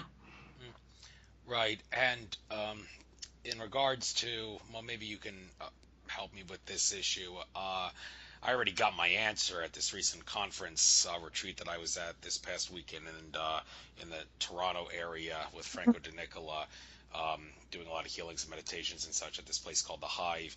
Um, and one thing I talked about with him and some other people there were the extent to which people having a false belief about something can cause a placebo effect of sorts to happen about it, and how this affects me directly and my mother in regards to her being an ophthalmologist and me being a sun gazer, which obviously does not mix, because ophthalmologists have been trained to condition that looking at the sun is harmful, and sun gazers, especially sun gazers in modern times, would tell you that you can look at the sun not just during sunrise and sunset, but any time of day. Even Akashic Records creator Andrew Bartz said you can look at the sun any time of day. It's not designed to hurt you. The electromagnetic energy is designed to bypass the physical and go to the brain. Now, there's a problem, however. The problem is that much of society has been conditioned to believe otherwise. And if you ever saw the documentary Eat the Sun, well, a couple things about that documentary. One, HRM, the sun gazer from India, he was caught eating, but that's beside the point. The point, that shows you that his claim that he's been free from solid food since June of 1995 was a lie, but that's beside the point. The point I want to make is that in that documentary, a guy who was looking up to HRM as a sun gazing teacher, he had his eyes checked. Now, HRM had his eyes checked. He didn't seem to have any damage to his eyes, even though he's been sun gazing a lot. And of course, he only sun gazes during sunrise and sunset, although he doesn't, like I said, he doesn't have to do that, but he chooses to only do it during those times. But his pupil, he did have his eyes checked, and unlike HRM, they found damage in his eyes. Now, someone would see that and think, whoa, this flies in the face of what Andrew Bartz said about how sun gazing is not harmful. So why did his eyes become damaged? Well, I'm going to tell you why his eyes became damaged, and I'm also going to tell you why, even though his eyes did become damaged, he didn't lose vision. The reason they became damaged, and here's my understanding of this, and this is what some of the people at the retreat in Toronto I was at told me, that yes, this is how it works. The collective consciousness of a lot of people believing that looking at the sun is harmful could, and this is especially true of someone like me who's around my mother and all her workers and a lot of people that she knows that believe looking at the sun is harmful, being around those people in an environment can cause a placebo effect, a negative placebo effect of sorts, to have your eyes suffer damage. However, you will not lose your vision even if that happens, because A, you know that in truth it's not supposed to hurt your eyes, so your own beliefs can counteract that. And also, in the case of, I mentioned Tolek earlier, he did an interview with someone who knows someone who has an ophthalmologist who checks her for macular degeneration. Now, her macular degeneration is getting worse and worse, but her vision is not getting worse and worse. The ophthalmologist cannot believe it, that that's happening, but the reason it's happening, allegedly, is because all of her spirit guides and guardian angels and high-level consciousness entities are protecting her and preventing her vision from getting worse, even though her macular degeneration is getting worse. And by the same token, someone who sun gazes a lot and is around a lot of people who believe that sun gazing is harmful, their eyes would suffer damage if you were to examine their eyes, but they wouldn't lose their vision because A, they have a lot of beliefs that it won't hurt them and that counteracts it, and B, they have higher spiritual entities that will keep them from losing their vision. And now this is going way off into the deep end. A lot of people would say you're out of your mind believing this and trying to come up with these excuses to justify sun gazing. Some people have actually told me that. Let me jump off where you are, okay, and take it one more step. You see, part of my own journey has been, a lot of it is disconnecting, right? Getting information and then disconnecting from what somebody else says. And surely it is the challenge that we all have. Our whole society is geared to keep us locked into certain sets of beliefs, all across the board, from our education to our medical system to our religious belief system. I want to take it out of belief. I want to take it right out of belief, Andrew. And this is where I'm working at, and I'm working with others that we're working. It's knowing. You see, when we get down into our own self, I can't tell anybody if sun gazing is going to hurt their eyes or not hurt their eyes. I sun gaze. I've sun gazed on and off my whole life. And not because I ever read about it or heard about it, because my own state of my own being directed me to do that. So it takes it out of the belief system and it takes it down into my own soul expression that says, this is what I need to do. I've had, and see, there's this, we're moving out of beliefs and we're moving into gnosis here. We're moving into knowledge, inner knowledge. I had no idea that people sun gazed, to give you an example. All right. I had no idea when I started sun gazing. I was compelled every night to watch the sun go down and not take my eyes off of it. And what I discovered during that process of doing that was my own path of discovery was I was being informed. And like you said, bypassing the intellectual aspect. I was being bypassed from the mirage of the world. And I was like, oh my God, this sun is talking to me.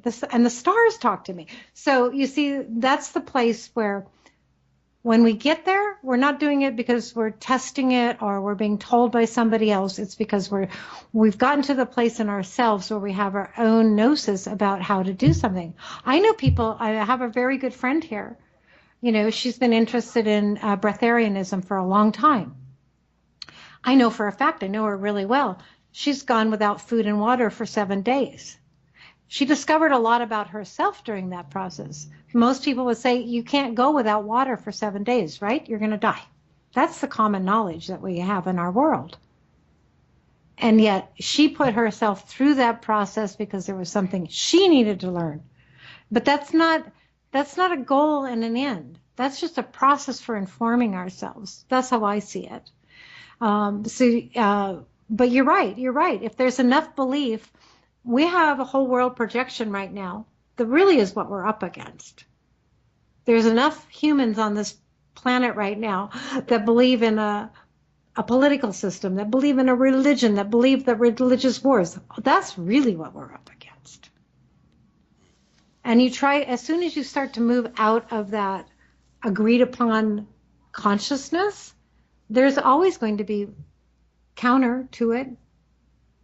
It's not an easy process when I think you must know this, right? With your mom and with other people, it's like, you start to move out to the far edges of possibility, potentiality. There is an immediate response that wants to bring you back into the fold. And so it's each of us to keep working on it. And I can, everything you just said about sun gazing, I go, yeah, for sure. All of that's possible. All of it. Thank you for clarifying that. I should probably get to writing some articles and some internet forums about that, because I did an article called Sun Gazing Myths Debunked that Craig Prescott of In5D was nice to upload, and I made it clear that sun gazing any time of the day is harmful, but a lot of people would say, well, that's ridiculous. Did you not see the sun and saw that guy's eyes damaged? Well, what I just said about placebo effect from people believe it's damaging can damage your eyes if you're around those people. Well, yeah, I think I better write a sequel article to bring awareness to that issue, because that's kind of important. Right. But let's switch gears. We've got about half an hour on this show, and there's some other things to talk about. Astrology, tarot, and other divination arts. Well, first of all, astrology. Would like to ask, which astrology do you use? Tropical astrology or sidereal astrology, and do you think any one is better than the other, or does it not matter?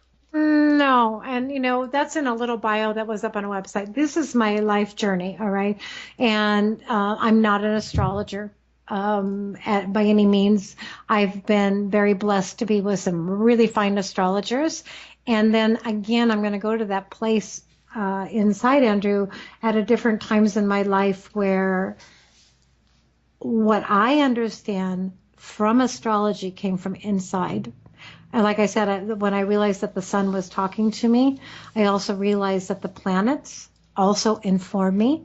And astrology for me isn't something that I actively do. It's something that I've used for my own understanding of my own self and my own soul journey here. And the same thing with the tarot cards. They're all interconnected. If anybody really wants to have a really deep understanding of that, I would suggest that you go to Michael Tessarian. He's done a fabulous job with that. That he's somebody that, do you know Michael at all? Yeah, I've watched all of his presentations. oracles and origins and oracles, and also he'll be at the Free Your Mind conference in 2017 that Right. I've bought Right. tickets to. I will see him in person. I've read his book, Atlantis, Alien Visitation and Genetic Uh-huh. Manipulation. I don't resonate with his claim that Atlantis and Lemuria existed at the same time period, but it's interesting how he wrote in that book that one of the biggest lies of mainstream science and mainstream history told us is that there was an ice age that came to an end around 13,000 years ago. He asserts in that book that that ice age never existed, and that's how, I mean, if it did exist, then the people of Atlantis would have a tougher time colonizing the earth, because it's been said Atlantis, it had a like a main colony in the Atlantic, and then they had like outposts all over the earth, like in Egypt, Indonesia, and all the rest of them. And if it was an ice age, it was asserted they couldn't have done that by some Westarian says, well, maybe there was no ice age. I mean, I just thought that I threw that out. That's going Right. away No, from but see, tarot, but it comes really to the point of a lot of what we're talking about here is how much is our perception informing our reality, or how much do we see of our reality through our own lens of perception.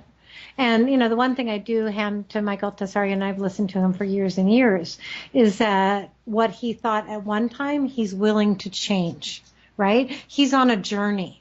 It's none of this is locked in stone. And it is really difficult to pull in timelines here. And one could even say, if we really understood what time was, it's not a linear process at all. We could actually say that the culture of Lemuria was superimposed on the culture of Atlantis. Because we know now, actually scientifically we know that all time is happening at the same time simultaneously. Our past, present, and future. Every possibility already exists.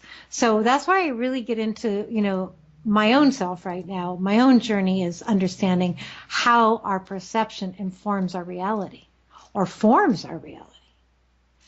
So and that's the thing. I think this helps us not get at each other. You're right, you're wrong, you this, you that, because each of us it's like we're looking at if time were a continual, like look at it as a pie. If I'm looking at it at one certain angle, I'm going to see something that you're not going to see.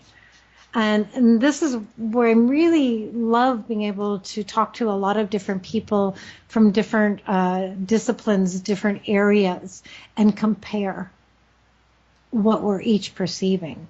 So then that way, and my current model is like Russian dolls are hyperspheres of reality, virtual realities, one within the other, but all coexisting right now. Does that make sense at all? It's one of the hardest things I have going on in me right now is trying to make some sense out of this. hmm. Well, don't mean to sound negative and all, but I don't think it's in your best interest to keep asking me, does this make sense? Does this make sense? Over and Okay. over, because one might make the case that's a bad You know, idea for consciousness expansion purposes to keep asking people that question.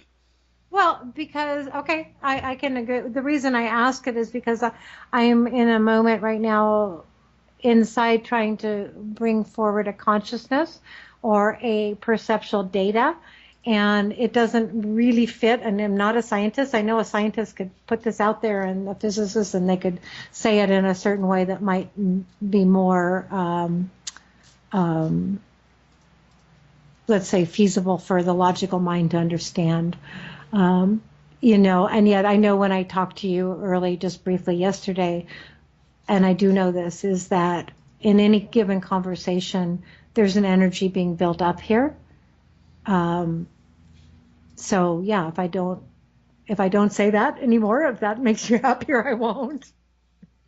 Yeah, if that's like some cutoff point, and I'm doing something and unconsciously, I'll stop doing that. Well, you're welcome to ask it. It's just that I remember from all those some of those videos that Carrie Samuels did with using the archangels to heal you and help you and all that. She in one of those videos, I remember her saying, telling people things like, oh, "I don't expect you to believe me," or trying to put some sort of something that in any way downplays something you say or downgrades it. It's what Okay, Abby is just trying to get out of, because it get can it. be a hindrance to consciousness expansion. So Yeah. And I, Well, I'm not an authority here, Andrew, and I don't come across that way. I don't come across as somebody that knows more than anybody else. What I'm really trying to share with you and anybody that might be listening is my own inner conscious expansion. And it's very difficult when you get into multidimensional worlds. Uh, for me, it's very difficult to take something from that perspective and put it into a linear language. Our current language form isn't really adequate.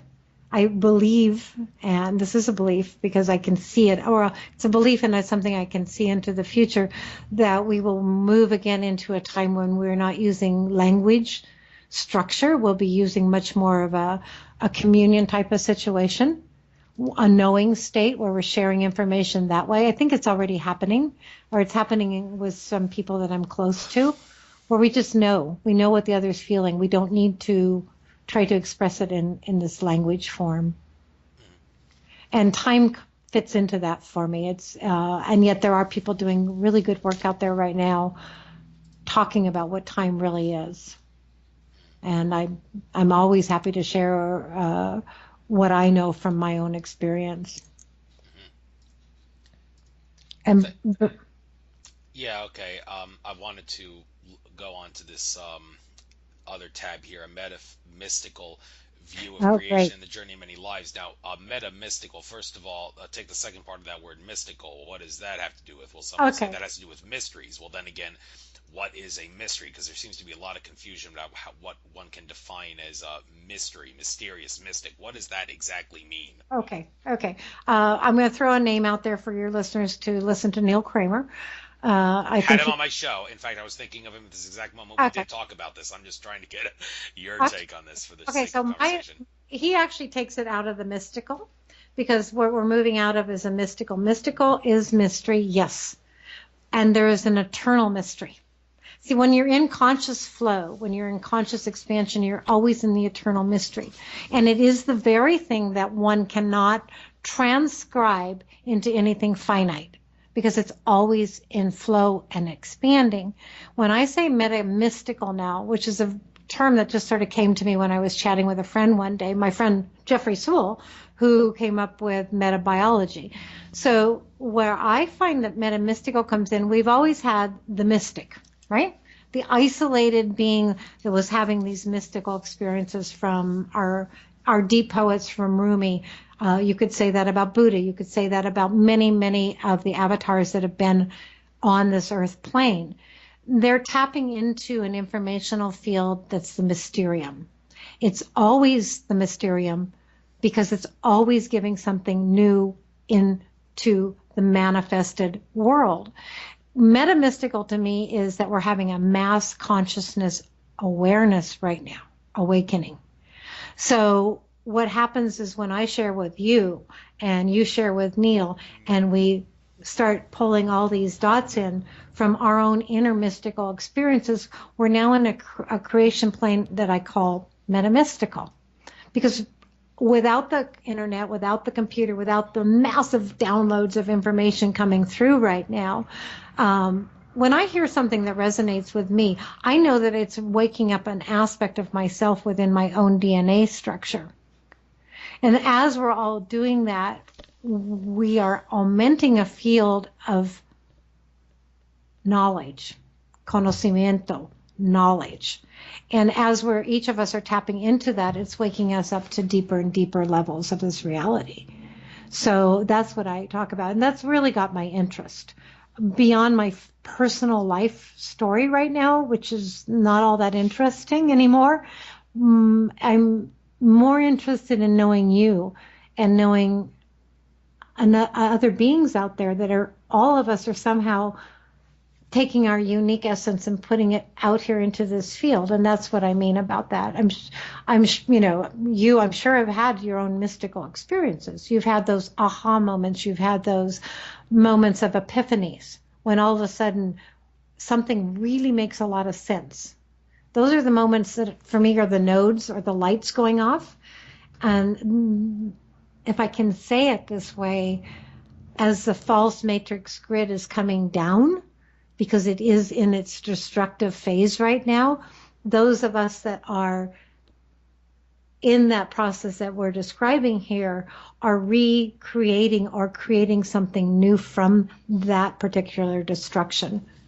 And so energy's always the same. Energy can't be destroyed. It has to go somewhere. So we're taking from this field and we're bringing it into something new and emergent. And it is a mystery. You see, this is where I feel like I can really speak to, and I speak to a lot of mostly women, but a lot of men also. We're in an emergent field. It's a mystery because we're not building from again, it kind of ties back into the AI, right? It ties back into a finite process of logical laws and rules, and you got to do this and you got to do that, and you're stuck in time, and all the things that have kept us contained for a long time, into a free-flowing, emergent reality that is forever flowering, and it is mysterious. I'm only a part of it.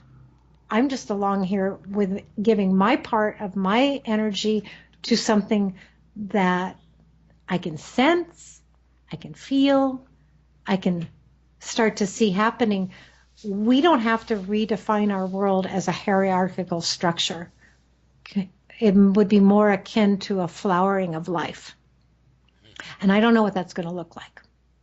I don't. I do see it as a potential.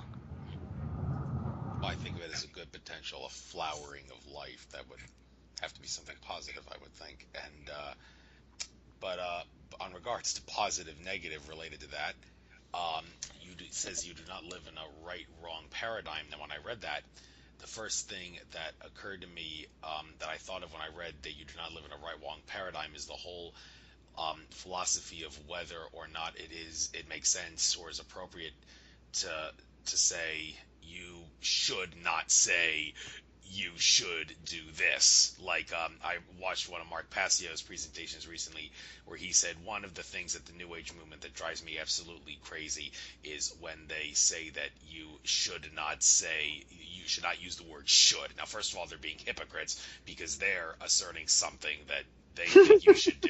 But other than that, aside from that, it's flat out ridiculous when you realize that there are things in life that simple common sense would say, okay, this is obviously easier than that, so why would you do the other thing? You obviously should do this because common sense shows that it's the right thing to do. So from that standpoint, anyone who says you should not say you should do this or whatever in any situation is being new age bullshit ridiculous. So this whole idea of how that would tie into not living in a right-wrong paradigm, and I guess this is more of a do you agree or disagree kind of thing that I'm going to bring up with you. Do you Okay, no, first of all, I love Mark Passio. All right.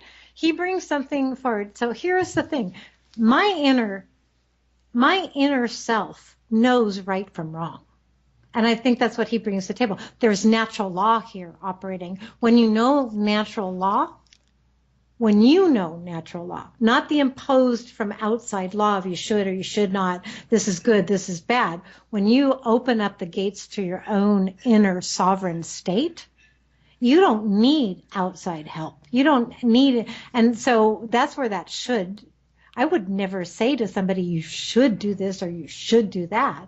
That's not within me. I can say that to myself, though. But why do I know that? Because I have opened the gates to natural law within me. I am sovereign. In other words, there is no authority outside of myself that rules over me. That's a huge hunk of responsibility right there. When I say that to you and I say that to somebody that might be listening to me, I've taken on to be responsible to myself and to other. And that's another thing that I can get. I don't use the words service to self and service to other. To me, that's actually a dualistic paradigm. There is no such thing of being at service to other at the expense of self. We are self and we are other. So when it gets into that aspect of it, it's like I can agree that, but I'm not going to ever be like a new age person and say, oh, you shouldn't say should to anybody, my dear. That's just a rehashing of a worn out moral code that's imposed upon people from the outside. What I endeavor to do for myself and for those that are close to me is inspire within them that they know. Each of us has that compass. And I do love Mark Passio for doing that. And, that's a whole nother aspect we could probably talk about at another time is sovereignty. So many people out there even in the most aware communities don't have a freaking clue what sovereignty is. They really don't. And it's another one of those like artificial intelligence terms that gets, bashed around and passed off without, it's a catch-all phrase. People don't know what they're talking about. They don't know what it really means to be sovereign. It's not something that you just go, oh, I'm sovereign. You got to do your inner work to be sovereign. You have to actually embody sovereignty. And that means you're outside of fear. You're outside of jurisdiction of other. You actually get into a frequency range that gets closer to invisibility because you're not operating in conflict. That's what I mean about right-wrong paradigm. I'm not going to spend my energy proving I'm right over somebody else's wrong. I'm not going to be in liability to somebody else's reality. So that's what I mean. So when I'm standing in my centered self, when the I am that's operating here, the source self that I am, as a frequency that's unique to me, is in its when it's in its center, it's in observational mode. It actually can see in a 360 direction, or it can actually see spherically. So it's not going to go into, I'm not going to give my energy in a confrontation. I will speak my truth. I will speak my truth relentlessly. And if I see something that I view as harmful, it's not okay. To me, raping children, I'm sorry. It's not okay. We're moving out of that. That is a parasitical, pathogenic, destructive, abusive, satanic action. In the same way, drone striking Palestine into oblivion and wiping it off the map, that's not okay. I can speak my truth that way. Does that, that's where I'm coming from with that one little statement. I don't live in a right-wrong paradigm. I speak in my own truth paradigm. Yeah. And you can agree with me or not. Yeah, I sense you were about to say, does that make sense? And then you paused. I know, and then I stopped. I did, Andrew. I'm just screwing around with you there. It's cool. It's cool. You're free to ask that. No. It does make sense to answer the question that you were probably going to ask before you decided to stop yourself at will there. And yes, my speech patterns, they are speech patterns. I'm about breaking speech patterns, so I thank you for it. Yeah. Frankly, it's when you're in a space of inner trying to bring something forward, you can get into speech patterns, and they're not always the best interest. So I thank you for it. You're very, very welcome. And all right, we got a little over 10 minutes left. So looking at some of the videos on the Not in Our Name, and I put the most popular videos first because they seem to be the most things worth talking about. We don't really need to talk about secret space program or anything like that, but notice, okay, you have a video about among other things, Agartha. It's real black goo and Agartha, but since we didn't talk about it, let's talk about Agartha because there seems to be confusion over what the hollow earth actually is. Now, someone who studies like the work of ET contactee Sheldon Neidl would think that the hollow earth, he's created a diagram of this that he's well known for, which has like a spherical earth, not a flat earth. That whole flat earth theory is bullshit. No disrespect to Santos Bonacci, but he's lost his marbles if he believes that. And also he believes in Sheldon Neidl believes that the hollow earth, not that he believes, this is probably what his ET contacts have told him, has like holes at the north and south pole, and inside the earth at the very center there's the 4D star. It's not an iron core like mainstream science says. It's a star that is of a 4D nature, and there's no nighttime because of that, and they're higher level consciousness, higher density dimensional beings in the earth that walk on the underside of the crust, and basically in that diagram there's no mantle to the earth. Mainstream science says the core, the mantle, and the crust. Well, according to Neidl's diagram, all the magma would be that's coming out of the volcanoes as lava. It's actually within the crust. There is no mantle where all that lava is stored. However, other people like Andrew Bartzis have said, well, people say the Earth is hollow. It's not hollow. What really is the case is that within every atom within the Earth, you can find a whole new universe of sorts of high level beings. Like a good analogy I could use is maybe in the Men in Black movies, you got the uh, cat's belt with the universe in that little ball. Basically, within every atom within the Earth, you have a universe. Size does not matter in that regard because you can fit a universe within a very small space in another dimension or density. And Bartz has said that's kind of the way you should look at Hollow Earth. But then someone like Sheldon Neidl might say, well, that's maybe true, but it's kind of a silly way of looking at it. I think my diagram is better because I try to expand the consciousness of Hollow Earth by diagramming the Hollow Earth in this manner. So your understanding of Agartha, how can you make sense of this little debate about what it looks like? Well, if you were to listen to that video, you would hear Claudia and I exploring. Claudia's German. She's had a lifelong interest in, you might want to talk to her when you interview her, a lifelong interest into what happened with the Nazis. I have a lot to say about that, but not for this program. And both of her in our exploration have come across Agartha. And again, what can I say to a listener? It is in another dimension. It's not in like the physicality dimension, but for me, it's a very real place. And I don't think the entrances are just in the North and South Pole because I view the Earth also as a hologram. Again, I'll go back to that model of spheres within spheres within spheres of realities, all manifesting simultaneously. So I could go along with the idea that there is a solar sun, there is an inner sun. Might actually postulate out there right now that every planetoid out there has an inner sun or an inner star also around which the hologram is formed. It could very well be that in our early consciousness expansion, we actually did see the Earth as flat. So we're the expanding consciousness here. So Agartha, it brings up an emotion with me. Andrew, have you seen the new video that went viral recently called Rocks Are Silicon Trees? I don't think I have. But... Okay, I'll leave that for another time. I'll give it to you afterwards. It's quite causing a stir. And again, I'm going into this place of our own perceptual projection of reality. So when I see Agartha, which a lot of people can call Shambhala or Shangri-La, Inner Earth, or all of that, there is for me a reality of a much lighter time.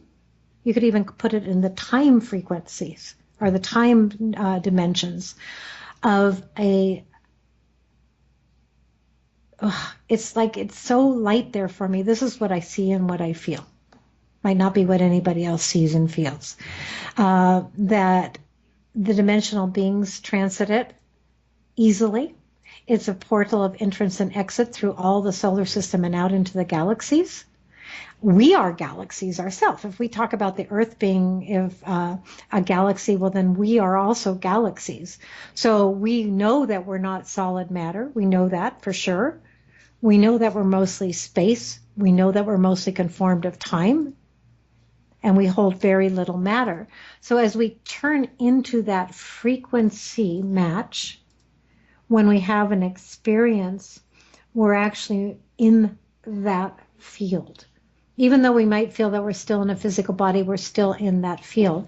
So Agartha for me, I don't know if I can say it. I feel like it's always been there. It's always a potential, and it's always been there. It's a very real place for me. But not real in the sense that I'm going to walk to the North Pole and take a jet craft or a spacecraft or something, even though I think that's possible too, and I'm going to enter Agartha that way. So in the framework of that video that you brought forward, this is what we were exploring. We were actually exploring, did the Germans, I have ask Claudia about it. We're actually going to do another subsequent video pretty soon for our new research in that. We're able to, we even know that spacecraft, as we understand them, as we're, back engineering and all of that stuff's coming forward, are actually vehicles of consciousness. They're managed by consciousness. They can move in and out of dimensional space. Is there a group of humans that are currently inhabiting our center Earth? I would speculate that yes, highly likely. Again, what can I say to anybody else? I'm not an expert, and I'm not going to make a map of it. And I've journeyed enough into interdimensional space just from right where I am right now to know that there's, talk about Romania. I mean, there are other entry points all over the planet. And, just as there is also dark realms on this planet. Right. Lots of different hot spots, cold spots, and all the rest of it. And if you look at the Earth with a different perspective, then you'll see it in different ways. Like I mentioned with the Hollow Earth thing, what Bart says, Sheldon Neidle's conflicting views of what Hollow Earth may look like. But we got time for one more subject, so I want to switch gears here. Seeing a video here called Forbidden Subjects 3, Lucifer Turning a Paradigm on its Edge. Okay, first of all, difference between Luciferianism and Satanism. Maybe you can, I know Marpasio did a video on that, but maybe in a minute or two you can clear up the confusion there. And then in like the 4.5 minutes or so we got left, tell us what this is all about, Lucifer. Again, these are inner experiences of my own. These are inner revelations about different energies and different beings that I've met in my inner space. It became really apparent to me that Lucifer, because if you look at the biblical structure of it, and that is in our video, and Mark Passio and others have done excellent exposés on this. Where do you want to hide the truth? What do you want to make? Where do you want to? You want to turn that came, that is the light bringer to humanity. You want to turn it into the devil, right? Because you do not want humanity to look at Lucifer. You don't. So when people talk about a Luciferian agenda, when they loosely align Lucifer with Satan, they don't really know what they're doing. From my perspective, they've been programmed, or they've been so deep in the programs that they've been entrained to see it that way. I see Lucifer as a light and a dark being. I see Lucifer as a being that's merged actually two polarities into one being. That's how I perceive it. Certainly not Satan. If Lucifer is aligned also with the Christ energy, Lucifer is aligned with Venus, which is the feminine. So for me, when I put back the whole out of the duality, when I bring it back together in myself, I find that I have that alignment with Luciferianism. All right, because I've merged my dynamic polarities, my dark and my light side, back into myself. I'm not in denial of one or the other.